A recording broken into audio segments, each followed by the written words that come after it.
So for today, I'm going to share with everyone a topic that share with us how to get along with others as well as in a group. So before we do that, let us go ahead and do a short meditation first. So let us sit upright, have glasses, let us remove them.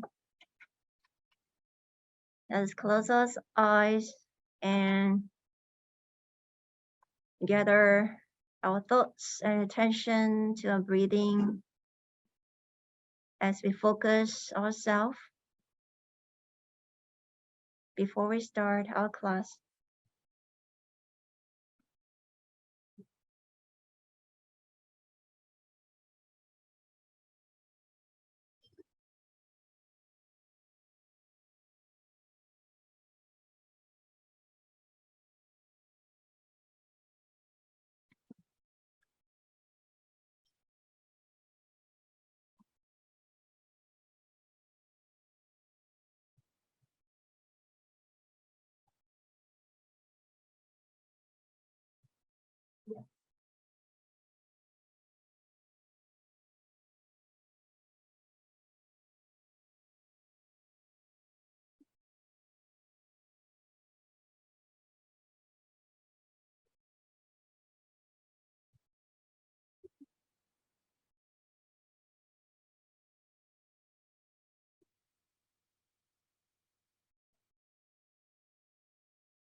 Now let us slowly take in a few deep breaths, breathing in,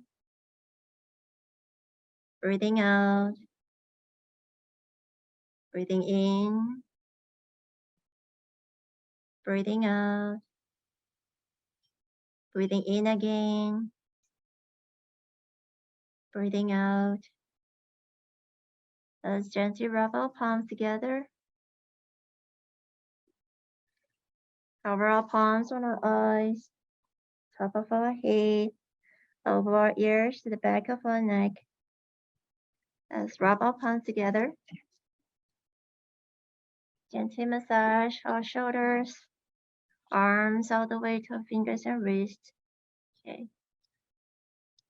So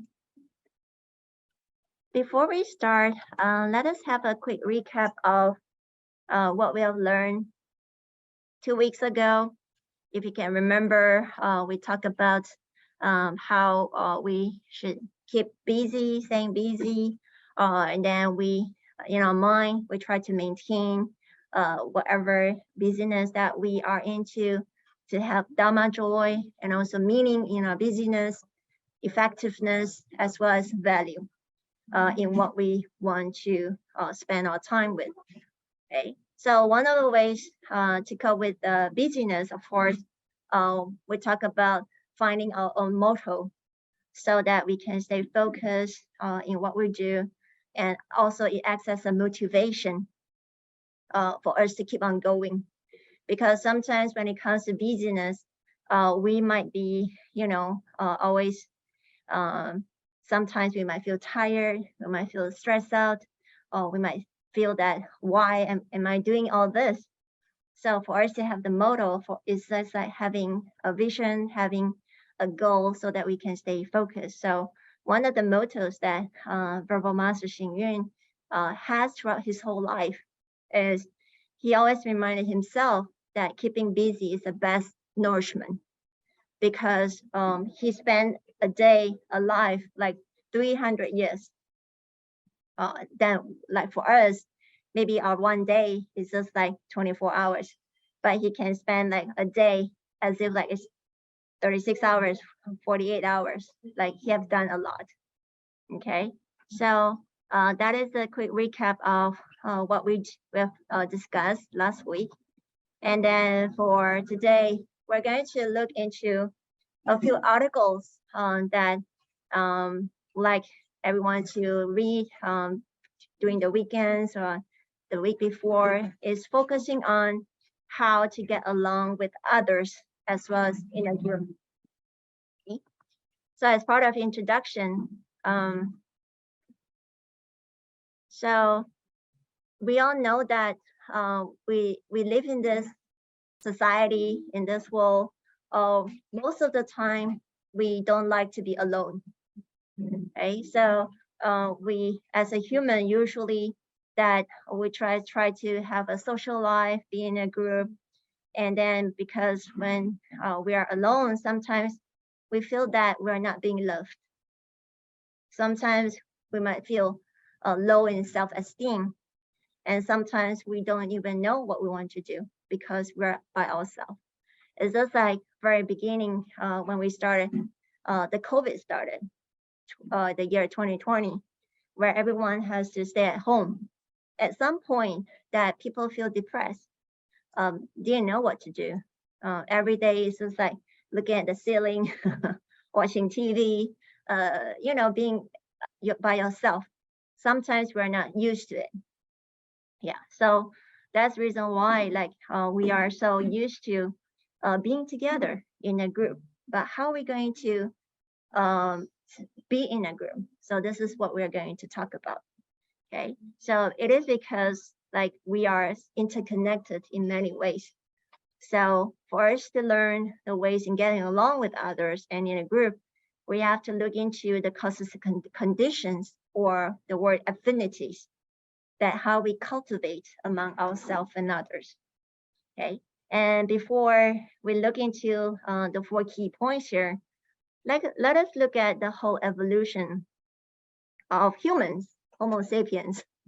Homo sapiens is actually we're known of like more than 20 hominin species, okay, within our family trees, meaning that we actually existed like 7 million years ago, that long time ago, our ancestors,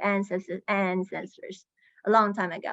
So, but then we have been living in a social life within a group, okay, whether it's a family, within a community, there's always been in a group since 7 million years ago until today. Like the modern humans, we are the right now the top Homo sapiens. Okay, but the journey is very interesting. If you were to very curious about where we come from, we actually started from Africa. Yeah, so that is like long time ago. And of course, sometimes we talk about like before humans is like chimpanzee or whatsoever, but that's a whole evolution of humans. But I'm not going to into this today, but just to give everyone a sense that for us to be together in a group, it started like long time ago. It's not just recently. It's not just from our parents or from our grandparents, but it traces all the way 7 million years ago. We have been living as a group with a society, within a community since then. Okay, so of course, like based on the articles that that talks about how we be together in a group, of course, I kind of like summarize into 4 points. The first one is to give thanks. Okay, of course, giving thanks, there are so many different ways. But of course, first of all, we talk about what we have today. It's actually part of the past causes and conditions. Okay, we're being thankful for the past causes and conditions. Without our the effort by our parents, there won't be us today. Without our ancestors, or even before, or even for ourselves when we were younger. Okay, if we didn't really put in the effort in learning how to, not only in schools, but also within the family, within the community, without all this effort, we won't be able to be who we are today. So being grateful and being thankful for all the past causes and conditions it helps us to reflect and be more appreciative of whatever we have today. Okay, and especially like those like who immigrated from Asian countries to US, to Europe, or to other countries.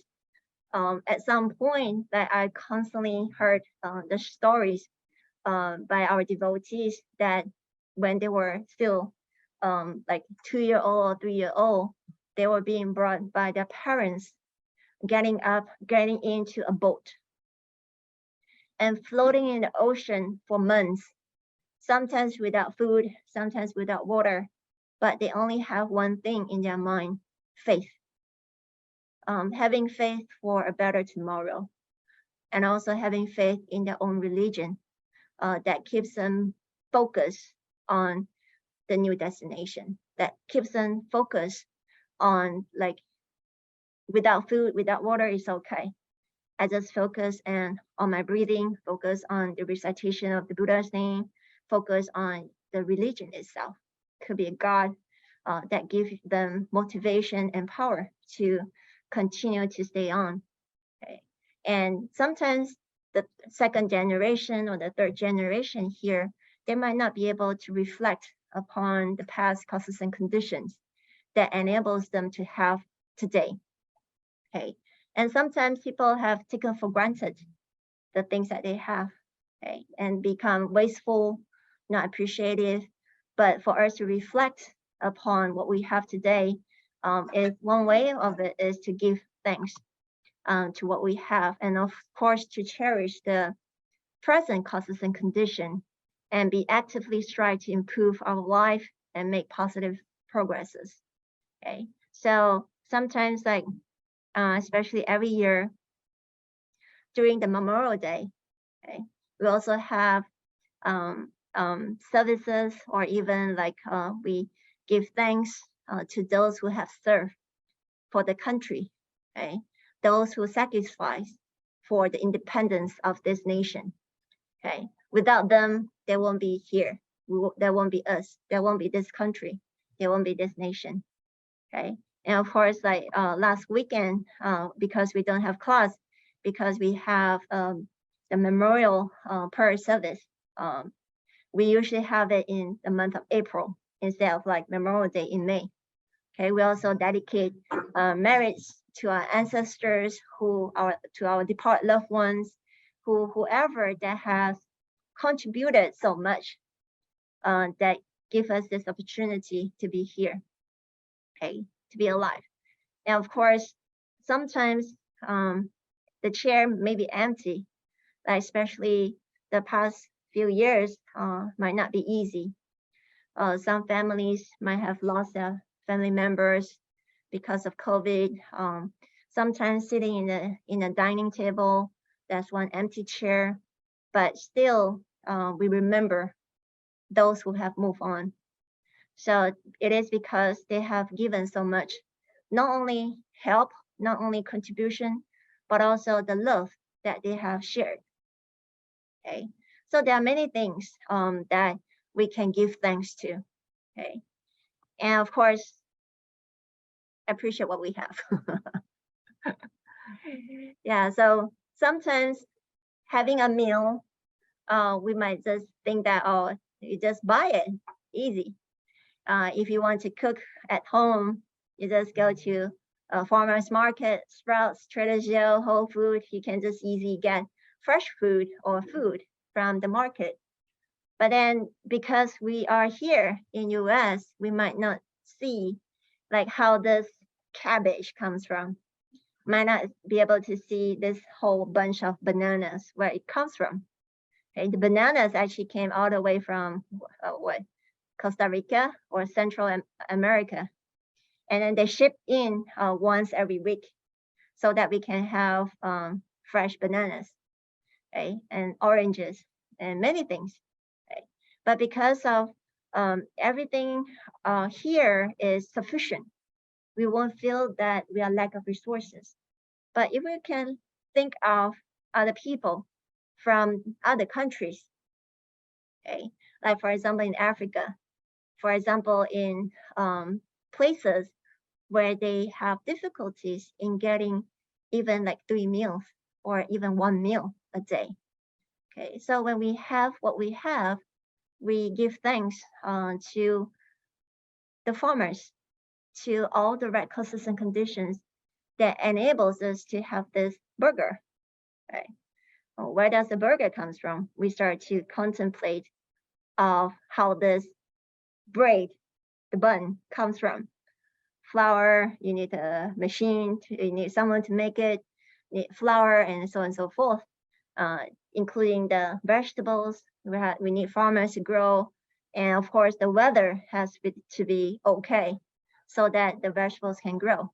So there are many, many causes and conditions that are there that enables us to have this food in front of us. Okay, so give thanks when we are in a group. That is also one of the ways for us to get along with others.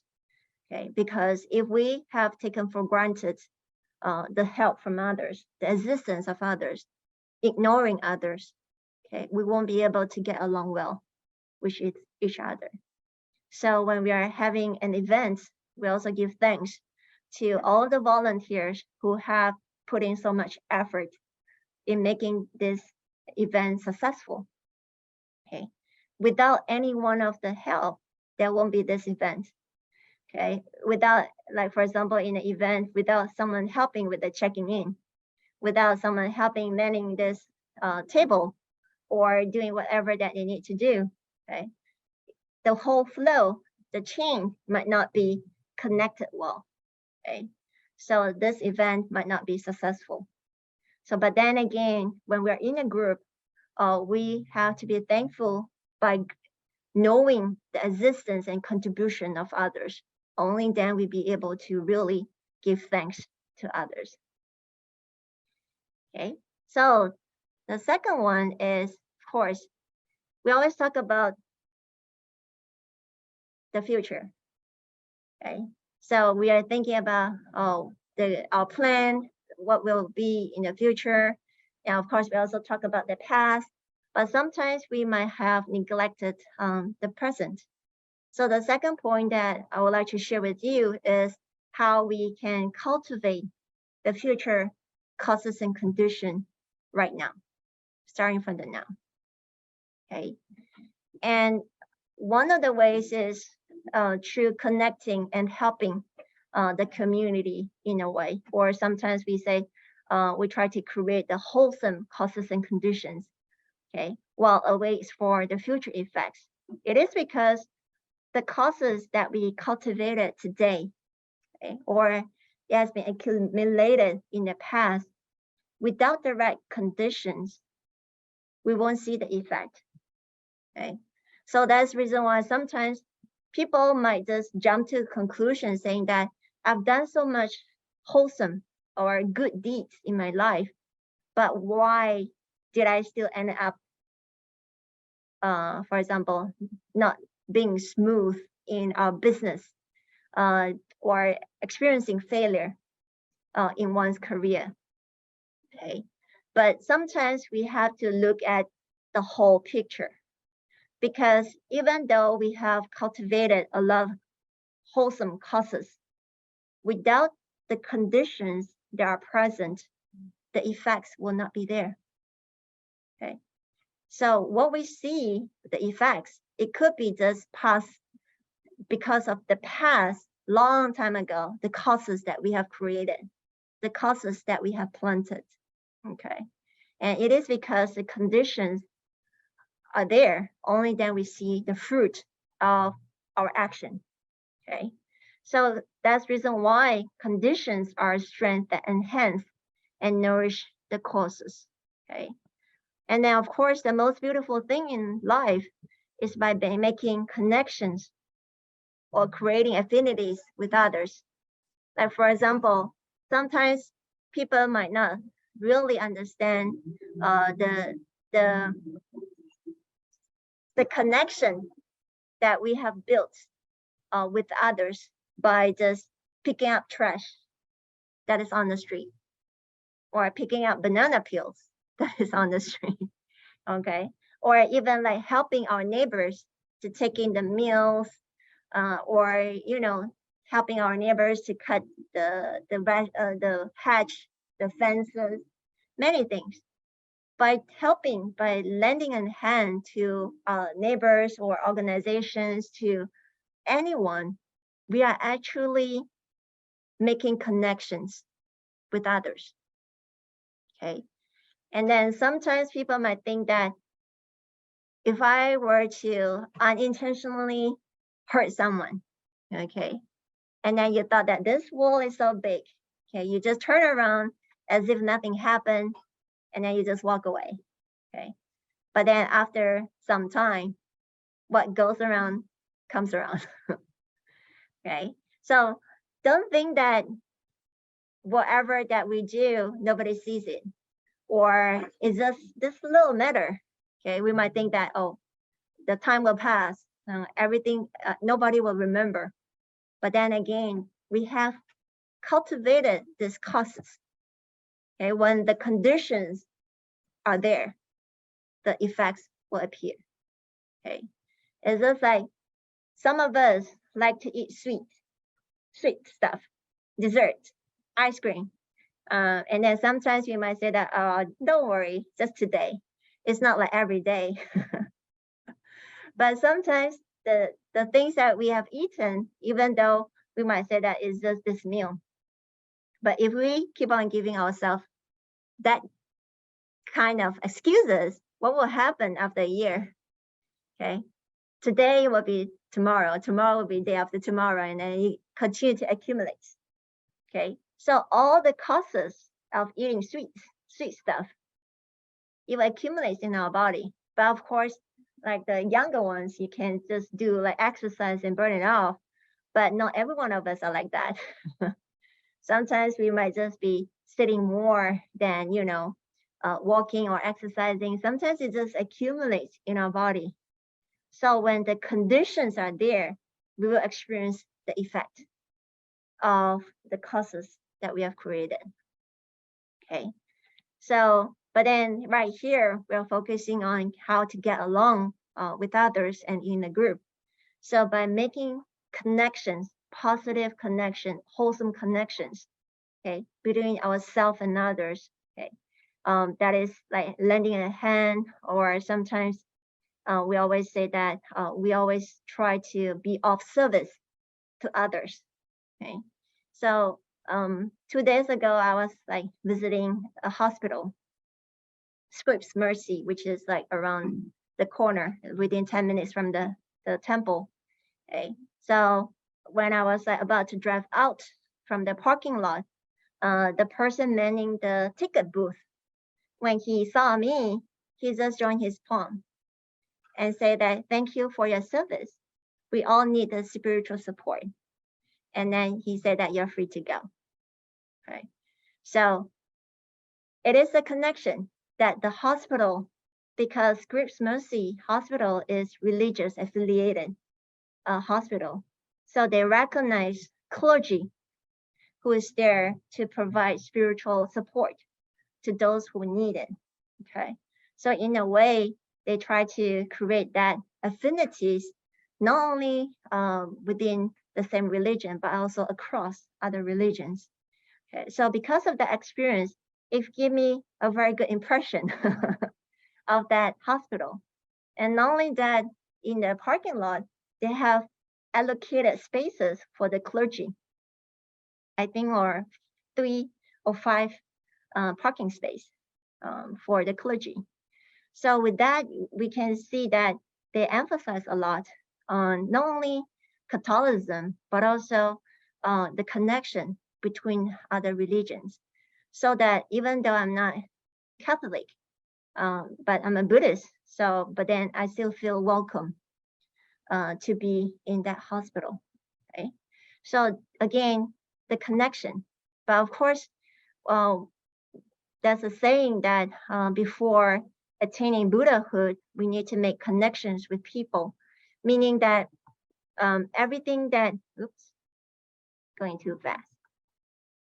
So everything that we do, we're actually leaving a footprint in whatever that we are paving our way to. And of course, for us, we try to cultivate ourselves so that we are paving our way to perfection, or in the word here, Buddhahood, which means enlightenment.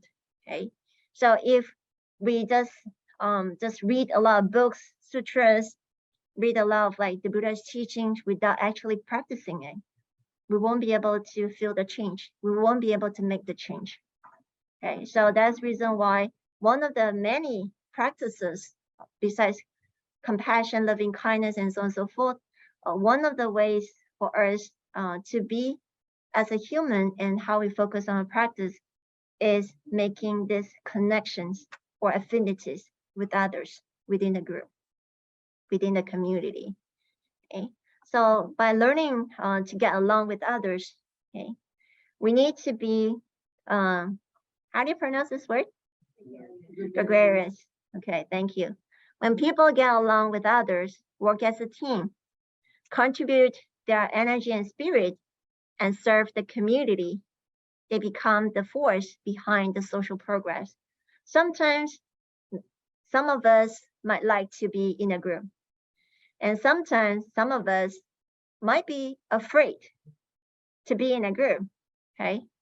But then being in a group, it helps us not only recognize who we are, when we work together, we get to know our characteristics, our way of doing things, how we cooperate with others.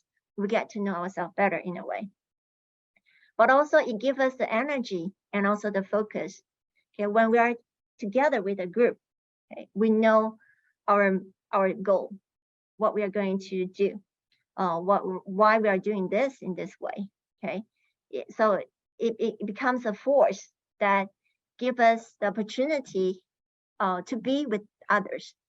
Okay, when we get to know each other better, being in a group, being in a community, okay, in a way that we are helping each other to carve who we are. Okay, so it's not only when we are organizing activities or doing a work or job, volunteering, mopping the floor, cleaning the dining hall.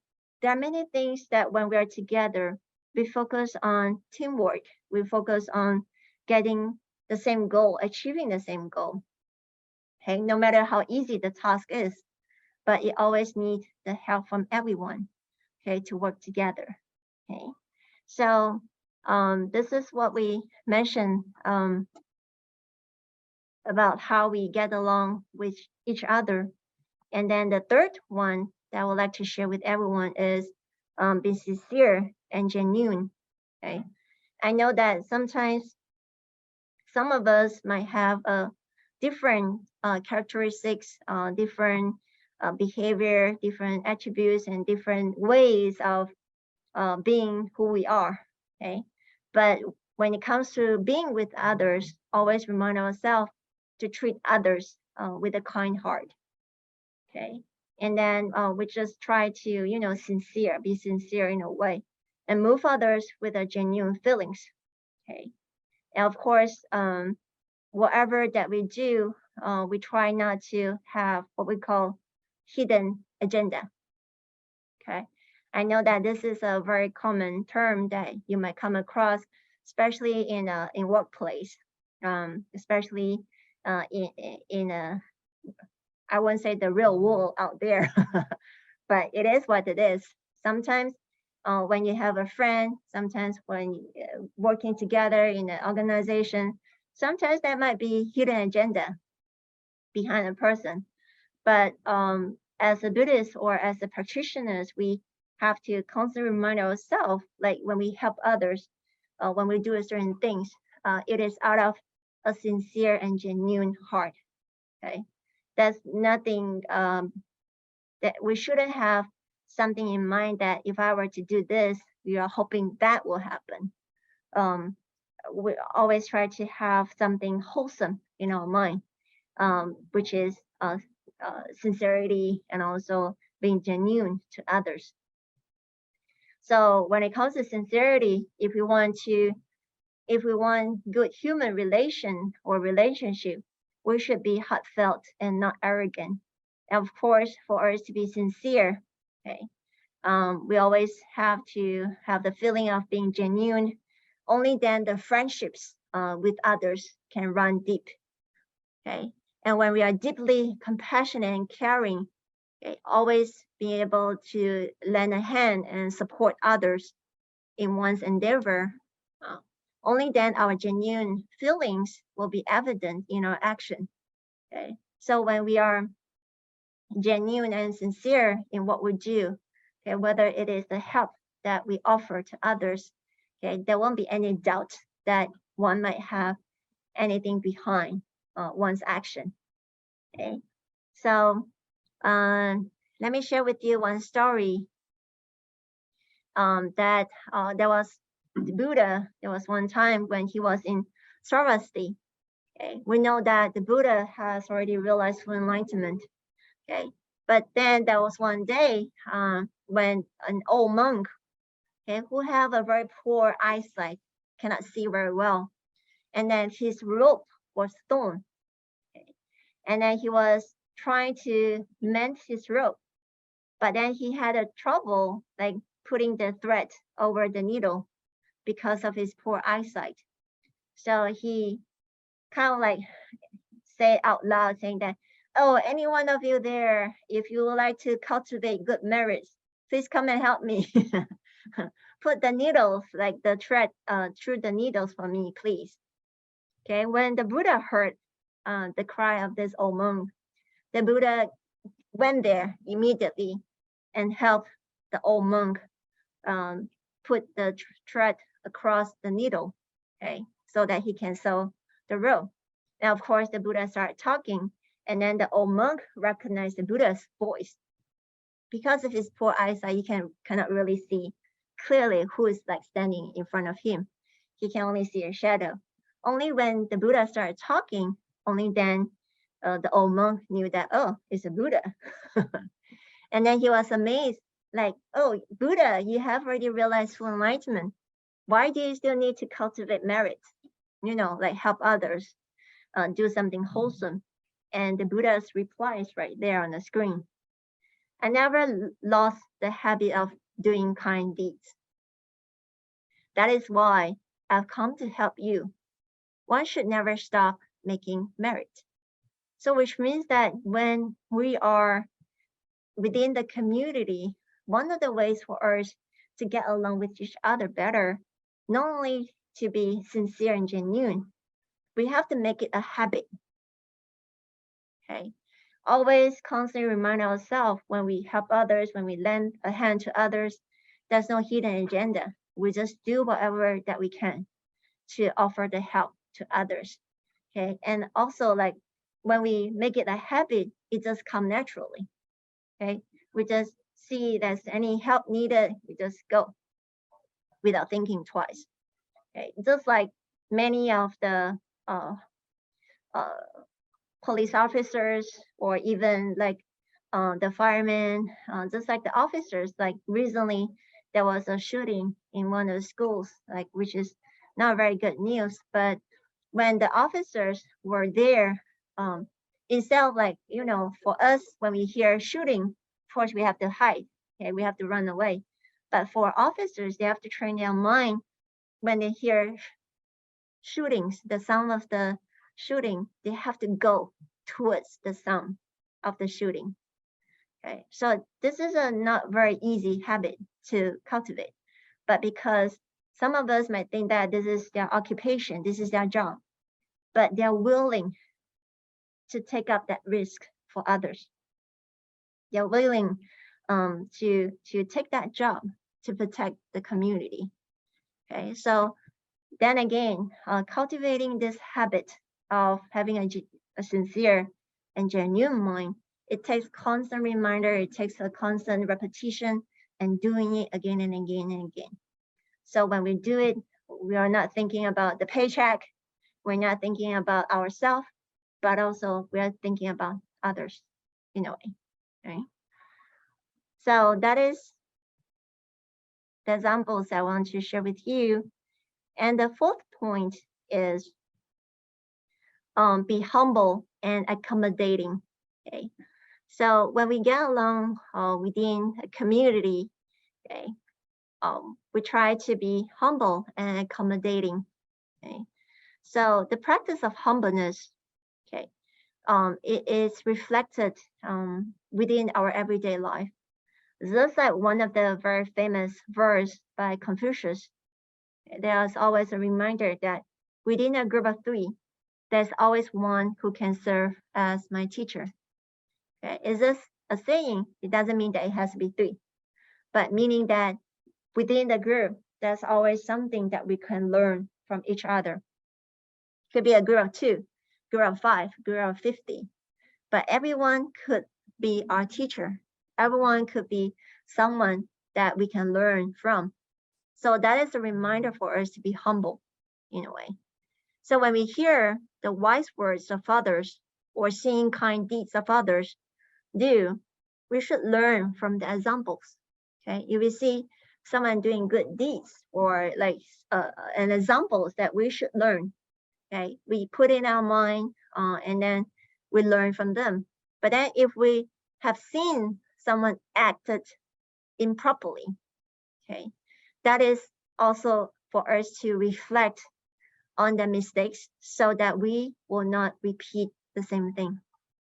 Okay, just like you know, when Venerable Master Xing Yun when he was young, okay, there was one class that he noticed that this teacher, okay, whenever the start of the class, the teacher will face himself to the blackboard and then start writing and writing and writing and writing and writing without saying a word.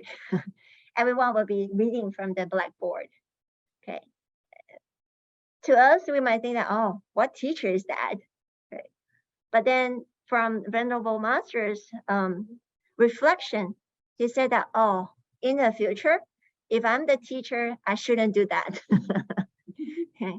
Well, I should quote examples or share something that everyone can understand, everyone can relate.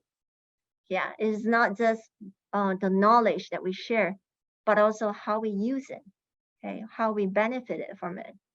Okay, so we can always learn whether it is something good or something for us to reflect so that we won't follow. Okay, so but then again, not only these examples, just like whenever when we have anyone visiting at the temple, okay, the first question that they might ask is, when we are in the temple, why do we bow to the Buddha? Anyone knows the answer? Okay. Why do you want to do prostration? Okay.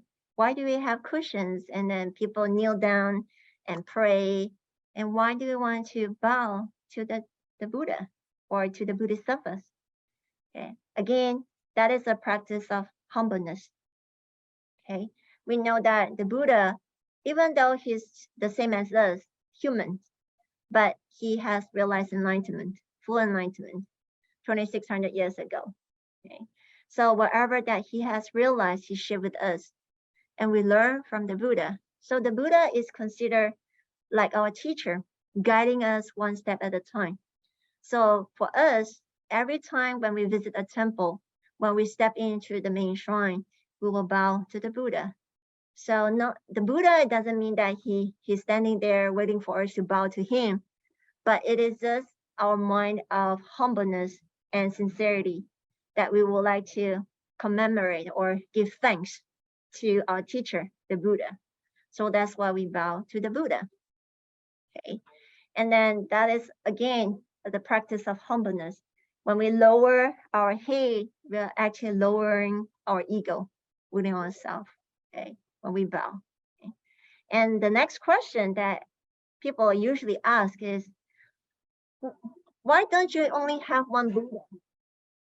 Why is there so many Buddhas? You know, if you can look closely on the wall, you can see the small figure along the wall. Okay. So again, that is also the practice of humbleness. What does it mean? When the Buddha realized full enlightenment, what did the Buddha say? He looked around everyone, and then in his mind, he's very clear how ignorant everyone is still in. Because he is fully enlightened, he see the reality of life. Okay, but then the Buddha mentioned one sentence which is very important and also very convincing to us, is that the Buddha said that every one of us has the potential to realize full enlightenment and become the Buddha one day. It is because of greed, hatred, and ignorance, defilements that we still have, we cannot see the way. We haven't seen the way. Okay, so that's the reason why all the temples across the world for Guangshan has, you will see more than one Buddhas in the main shrine. Always, that's the case. It is a reminder that people standing next to us could be our teacher. It could be the future Buddha, could be someone that we can learn from. Okay, so again, it's a reminder of the practice of humbleness. No matter how high the status that we are in, no matter how, executive level of the job that we have, or even like sometimes people might think that, oh, I've learned so much. Okay, but learning is never ending. Okay, because we won't be able to learn everything in this society. Not to say the Dharma, not to say the truth of life. There's a lot for us to discover. There's a lot that we can learn from each other. So that's the reason why the practice of humbleness is in our everyday life. And when we can always remind ourselves to be humble, only then we learn to listen to others. We learn how to work as a group, not as individual. Okay. And besides, we learn to be humble. We also need to learn to be accommodating. Okay. So be accommodating doesn't mean that we follow blindly, okay, in what others is doing. Okay. So if we indulge in self-admiration, we will find it difficult to get support anywhere. If we are self-centered, we won't be able to get along with others. Okay. Therefore, if something does not meet our wishes, we should still be accommodating so that we will not be left out. Okay. As in a group. If we are dealing with a malicious person who is always intent on doing harm, we should not follow the examples. Thus, we should adjust to changing conditions without changing our principles. So what does it mean? Every one of us are coming from different background, different learning, different families. So the way for us to do certain things are very different from one another. But for us to be within a group, we have to learn to be accommodating. But when we are being accommodating, it doesn't mean that we just let a person do whatever they want to do. Okay, this is what it meant by not following blindly, or when we are dealing with a malicious person. Okay, is always there thinking of doing harm to us others. This is the person that we shouldn't be accommodating. Okay, we might see and find the opportunity to talk to that person. Okay, but here when it comes to accommodating, it's through the mind of understanding so that we can accommodate the differences among each other. It's just like the examples that Venerable Master always say, that each and individual of us are so distinct. It's just like the 5 fingers that we have. Which is more important? Okay, who is more important? Is it the big thumb because it's the front? Is it more important? Or is it the, what do you call this? The index finger? Or the longest finger? The ring finger? Or the pinky? Which one is more important? Which one? Imagine if you don't have one finger. Just like what I shared this experience before, like many years ago, like I accidentally cut my thumb, this thumb, when preparing breakfast in Foguangshan. It was like bleeding all over. and then managed to stop the bleeding, put on the bandage. From that day onwards, I just realized how important it is, this big thumb is. Without this, I won't be able to hold the bowl, because we have to hold the bowl, like the bowl is like that. We have to hold like that, and we eat like that. Besides, it's not like eating from the table. Okay. And then without the thumb, I won't be able to button. I won't be able to, do the things that I usually do. I just realized that every time when I want to do certain things, I touch the cut, it's ouch. And then you realize, oh, my thumb is very important. But then again, a few days ago, I accidentally cut my index finger. But then again, I realized that how important it is.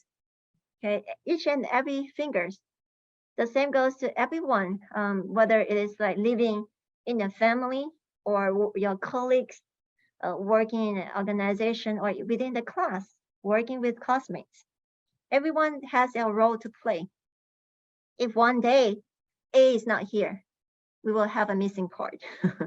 Oh, there's no one to clean the board. There's no one to take out the trash. Okay, that's always a role that we play within the community, within the group. So that's the reason why we learn to be accommodating the differences that we have. Okay, so another example that I would like to share with you is that there's the story between a Chan master and the disciples. There was one day that this Chan master Jindai had something to do, and he went out the temple. But before he has moved out, gone out, he asked his disciples to take care of a pot of orchids. Okay, saying that, oh, this is a very rare pot of orchids. Please take good care of it. Okay. So the disciples thought that, oh, okay, of course, this is easy. And then he put it next to the window, okay, on the table. And he didn't realize that that day the wind was so strong. Okay. And the Chan master went out to do whatever that he needed to do. And then because of the strong wind, the disciples didn't realize that. And eventually this pot of orchids being blown down and fell to the ground and broke. The pot just smashed. And then the disciples were so nervous and said, oh no, what should I do? This pot is like broken, and then the orchids like scattered everywhere. And then when the Chan master came back, he saw that his pot of orchids in the floor. Okay.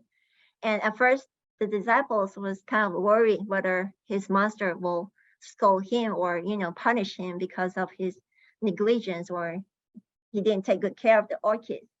But then to his surprise, the Chan master said that I did not plant the orchids for the sake of getting angry. Okay. So what does it mean? Okay. When things happen unforeseenly, whether it is in a family or in an organization or being in the group, sometimes things just happen. Okay, we didn't foresee it and we didn't expect it. It just happened. Sometimes we will just feel agitated. We feel frustrated, like the plan is not successful. The things are not going well. It's because of that person. Okay, we might have that emotions. But then again, why do we have this event? Why do we do this thing? It's just like the part of orchids. The Chan master plant this orchids is to enables everyone to appreciate this rare type of orchids. It's not for him to get angry. Always focus on the objective. So we should try to create an optimistic, progressive, and joyful personality with liveliness and laughter. Okay. So then again, within a group, okay, we have to be accommodating in many ways. Okay, because things might just happen. That could be robbing amongst each other when we're trying to make this plan work. Okay, but every one of us has different opinions, different views, different things to do, different things to say. But we have to be understanding, accommodating, okay, so that we can make things successful or better. Okay. So to conclude, to get along with others or in a group, we learn to give thanks and also cultivate future causes and conditions right now, starting from the now, and always be sincere and genuine, and be humble and accommodating. Okay, so these are the 4 points that I kind of like summarize and put together out of the articles that Verbal Master Xing Yun has written in the Keys to Living Well, in terms of how do we conduct ourselves, how to be able to get along in a group. And these are the few points that we'd like to summarize and share with everyone. Okay, so, and then the questions for everyone to contemplate and comments. Okay, I kind of like listed out 3 questions that I will also post on the Google Classroom for everyone to comment and share any of the questions here. Okay, if you would like to answer all of them, of course, you're most welcome to do that. Okay, first of all is how to conduct ourselves when with families or others. Okay, so something that we can reflect. Okay, because even though there are recommended ways, but sometimes you might have different ways, okay, that works for you. Okay, I hope that you can also share how do you conduct yourself, like within a family or when you are with others. Okay, and of course, like please share a story that you know about the Buddha or the Venerable Master Xing Yun in how they deal with a malicious person. Doesn't have to be malicious or difficult person. I know many of you have that experience, you know, like how do we deal or, you know, manage or get along with people that we might not have affinity or difficult, or even sometimes it could be malicious person. Okay, if you know of any stories about the Buddha or the founder, feel free to share. Okay, and the last one is please share your method in getting along with others or in a group. Again, you can share your methods, your insight, your experience in how you do so. Okay, so these are the 3 areas I would like everyone to think about it, contemplate, and reflect throughout the whole week. Okay, so now it is time for questions. For those of you in person, there's a computer there. How come the chair is upright? Can you help me put it down? Yeah. So over here, there's this hot seat. You can unmute yourself to ask questions. For those of you online, you can just go ahead and unmute yourself if you have any comments or questions or reflection that you would like to share.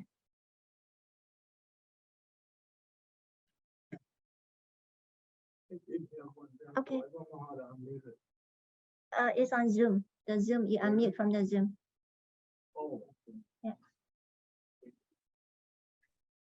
Yeah, early on, hi, I'm Denny. Early on, one of your very first slides, you were talking about how we should have gratitude for the causes and conditions that went before. And you even mentioned ancestors and whatnot. How do you deal with the causes and conditions that are negative and that were very hurtful in the past? I'm thinking of an abusive parent, for example, to a child. It would be hard to be grateful for things like that. So how would you deal with that? Okay. Okay. Thank you, Danny. Can you mute that? Thank you. Okay. So thank you, Danny, for raising this question. And I know like some of you might have a similar question too. So I know that it is not easy when it comes to dealing with reflecting upon like abusive parents, or even the past, it could be not that pleasant experience with our elderly or seniors or our relatives, anyone. Okay, so to me, I always reflect upon the story of the Buddha. Okay, when the Buddha was around, he had like experience with a very not pleasant experience with his cousin Devadatta. Yeah, you have heard about this story. He had tried many ways to defame the Buddha, to hurt and even try to kill the Buddha. But again and again, the Buddha treat him as if like his own son. Okay, what does it mean? The Buddha said that Devadatta, even though he's not being very pleasant, but then to him, he helped him, the Buddha, to reflect upon the better side of him, to see the better side of him.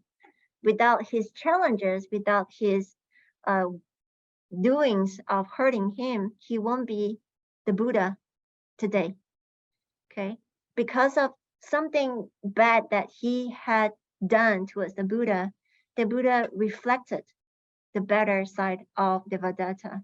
And not only within the life of the Buddha, but also previous lives. They always have this connection, related connection, some ways, okay, that the Devadatta tried to hurt the Buddha. Even like one of the stories that you might have known is both of them are still young, like, playing around in the garden. And then there was this Devadatta, like actually used a bow and arrow to shoot down a bird. Is it a bird or a swan? I don't remember. But it fell down. And then when the Buddha, before enlightenment, he saw that, he kind of like, give care to this swan and try to remove the arrow and try to, mend the wound. But here comes Devadatta, said that, how dare you take my swan?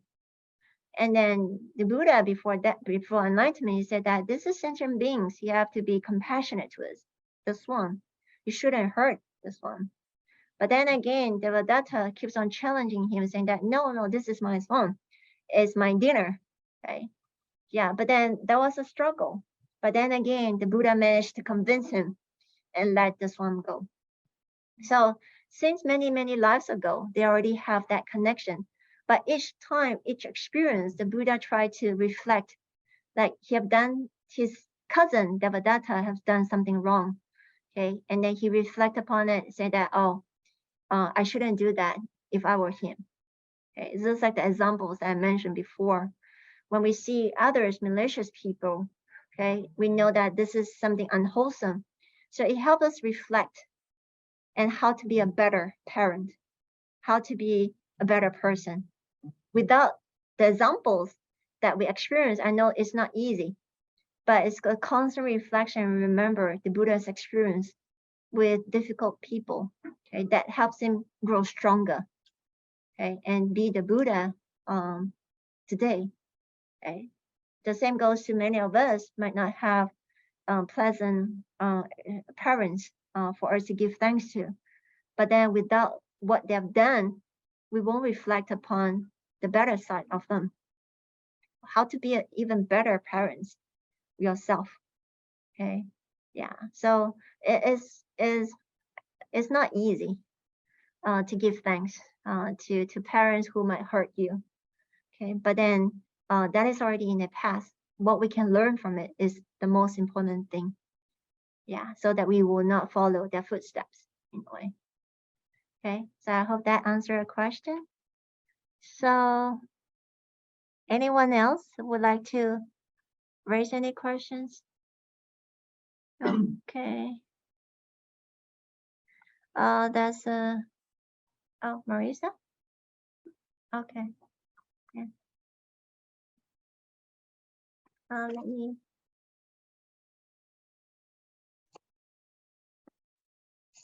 Can you hear me?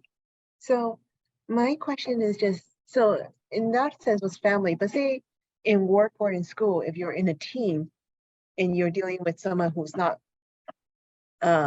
who's maybe not a team player, but actively sabotages your team or for whatever reason, how do you deal with that? How do you accommodate, not judge, because they may not think they're malicious, and how do, like, they just want their way, and you're blocking their way or whatever reason that it's not working out. So I'm just kind of curious, how do you not be a doormat? Because, in one way we're saying we're going to be accommodating, we need to think about others before ourselves, but the other way, in the quote unquote real world, how do you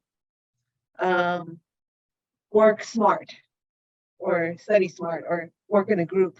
How do you accommodate in a way that's healthy for you and others? Okay, can you mute? Okay, so thank you, Marisa, for sharing this question. It's a reflection towards ourselves. Okay, so there's an article in terms of like how do we conduct ourselves. The Verbal Master also shared a few key points how we should conduct ourselves. So among them is the 2 points that I mentioned before. How do we be sincere and genuine? Okay, so it's a constant reflection within ourselves, because sometimes whatever that we do, we might have blind spot. We won't be able to see that, oh, whatever that we're doing is actually hurting others, or even like standing someone's way, okay, or blocking someone's, like, unable to do something because of us. Okay, there's no quick solution to it, but it's true, the constant reflection. Okay, of course, with the help from friends, good friends, best friends, that are willing to let us know. Okay, like for example, like if your best friend one day said that, oh, Marisa, can we go for coffee? Okay, I have something to share. And then just open your mind, open the heart, and then share the things that she has in her mind. Speak it out, okay? Because we are all learning. We are not Buddha. Okay, so there are things that we might not be mindful of, and be the doormat. Sometimes doormat is also good. But anyway, but it's a constant reflection, and there's no quick answer to it. But it's a gradual learning process in how we can improve ourselves, and how do we reflect upon ourselves when we are in a group. And the good thing is we are in a group. Only then we can self-motivate, or even like motivate each other, and we do reflection together as a group. If you're just by yourself, you won't know that what are the things that you should improve. We won't be able to know like how bad tempered I am, for example. Okay, we won't be able to see ourselves if we're alone, secluded. So that's the reason why Venerable Master always reminded us, when we practice the Buddha's teachings, it's not just about meditation.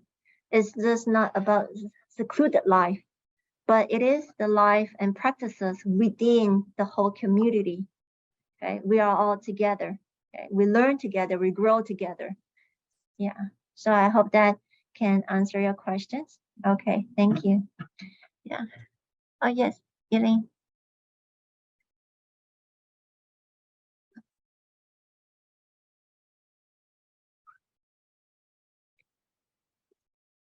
Venerable, I'm not really sure I was talking. Okay, sorry. I don't really know how it works. It's just at home. You just unmute the Zoom. People can hear me. Yes. Oh, thank you very much. So what I was wondering about was that I have been taught before that if there is someone that you're around who is very, very abusive and really wants to harm you, that you should temper compassion with wisdom. To temper compassion with wisdom, and to realize that sometimes it's one thing to try to understand someone, but if someone is really trying to harm you or get you involved in perhaps illegal or dubious behavior, that it's okay to remove yourself from the situation. So I don't know if that goes along with what, humanistic Buddhism teaches or not. Just curious. Okay. Yeah. So Elaine, thank you for sharing this. Sometimes it's not easy, and not everyone be able to embrace compassion and try to be with a malicious or difficult person. And sometimes some of us might choose not to interact with that person. And of course, like if we have great compassion, we can try to understand why this person is acting this way. That could be a certain reason behind one's behavior or behind one's action. Okay? Sometimes there could be causes and condition behind it. So that is when we have the practice of great compassion. Okay, like willing to understand others, willing to be accommodating towards others' behavior, and hoping that the compassion and wisdom that we have, we can influence others' behavior to change. Okay. So what I was thinking though, I'm talking about people who, I'm talking about people who abusive and wish you harm. And I've experienced this. You can look at them and say, I understand the cause and condition in this person's life. I understand what happened to them. I understand why they behave this way. But they're going to continue to abuse me physically in some way. I don't know, maybe other people could do that. But to me, that's been very detrimental in my life. So you don't want to get dramatic or anything, but to me, it's just reality. Yes, yes. So Yeah. sometimes people choose to move away. Right. Yes, right. because it's too much. Yeah. Yeah, it's like the self-compassion. Yeah, and of course you have Yes, compassion. But then you self-compassion. must have compassion for yourself. Yeah, as well. self-compassion. Yes, yes, yes. Thank you, yes. Venerable. Thank you. Thank you. Yeah, so because of the time, we have kind of gone over a little bit. So if you still have any further questions, feel free to leave it in the Google Classroom, or you can email me. So let me share again with next Saturday, that when we will come back again. Okay. Please take time to read the pages here. We're going to talk about how to face a wall and treating others. How do we face this wall? Okay, and how to treat others. Okay. So, if you have the version of like the keys to living well, the version 1, these are the pages. If you have version 2, which is this cover, you will be able to find the articles in these pages written down here. So to conclude, let us all join our palms. And may kindness, compassion, joy, and equanimity pervade all worlds. May we cherish and build affinities to benefit all beings. May chant, pure land, and precepts inspire quality and patience. May our humility and gratitude give rise to great vows. So I hope that everyone be safe and have a great week. And I will see you again next Saturday. Thank you.